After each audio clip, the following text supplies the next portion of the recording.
महाकुंभ एक ऐसा अवसर जब दुनिया भर के साधु सन्यासी एकत्र होते हैं, लेकिन इन साधुओं में से जो सबसे अधिक आकर्षण का केंद्र बनते हैं वो हैं नागा साधु। आज हम आपको बताएंगे कि कैसे ये नागा साधु महाकुंभ में अपनी पहचान बनाते हैं और उनके अखाड़ों का इतिहास क्या है। महाकुंभ में शैव मत के सन्यासियों के 7 प्रमुख अखाड़े हैं। इनमें जूना, आवाहन, अग्नि, महानिर्वाणी, अटल, निरंजनी और आनंद अखाड़े शामिल हैं। हालांकि इन सभी अखाड़ों के मूल देवता शिव हैं, लेकिन इनकी आराधना के तरीके अलग अलग होते हैं। इन अखाड़ों का मुख्य उद्देश्य धर्म की रक्षा करना है और आज के समय में ये समाज निर्माण में भी योगदान दे रहे हैं। आप सोच रहे होंगे कि ये अखाड़े बने कैसे। यह यात्रा बहुत पुरानी है, जब लगभग 700 साल पहले जगद्गुरु शंकराचार्य ने सनातन धर्म की रक्षा के लिए युवा सन्यासियों की एक सेना बनाई, जिसे उन्होंने अखंड नाम दिया। यही अखंड आगे चलकर अखाड़ों में विभाजित हो गया।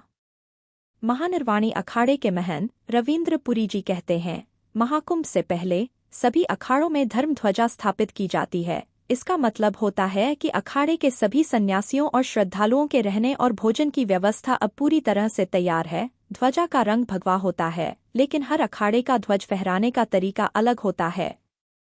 लेकिन क्या आपको पता है कि नागा सन्यासी बनना इतना आसान नहीं है? महंत रविंद्र पुरी के अनुसार नागा सन्यासी अपनी शास्त्रों और शस्त्रों की शिक्षा के साथ साथ समाज को जागरूक करने का काम भी करते हैं। इनकी भूमिका अब समाज में धार्मिक जागरूकता फैलाने की भी है। अब एक सवाल जो अक्सर लोगों के मन में आता है कि कुंभ के बाद ये नागा सन्यासी कहाँ जाते हैं। दरअसल ये साधु अपनी साधना के लिए गुफाओं में भी जाते हैं और दुनिया के कल्याण के लिए ध्यान और तपस्या में रत रहते हैं। कुंभ के बाद ये साधु समाज में भी आते हैं और मंदिरों, मठों, आश्रमों का प्रबंधन करते हैं। लेकिन जब साधना में मग्न होते हैं तो नग्न रहते हैं, यानी दिगंबर होते हैं। साधना की इस अनोखी यात्रा में ये साधु अपने लोक और परलोक की चिंता से मुक्त रहते हैं।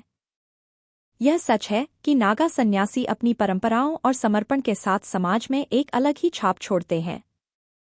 तो इस महाकुंभ में जहां धर्म, साधना और संस्कृति का संगम होता है, वहां नागा सन्यासी अपनी साधना और सामाजिक योगदान के साथ हर किसी का ध्यान खींचते हैं।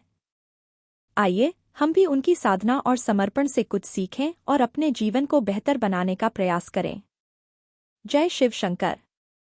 यदि आपको जानकारी ज्ञानवर्धक लगी तो इसे अपने दोस्तों के साथ शेयर करें और आगे भी ऐसी जानकारी पाने के लिए हमारे चैनल को सब्सक्राइब करें।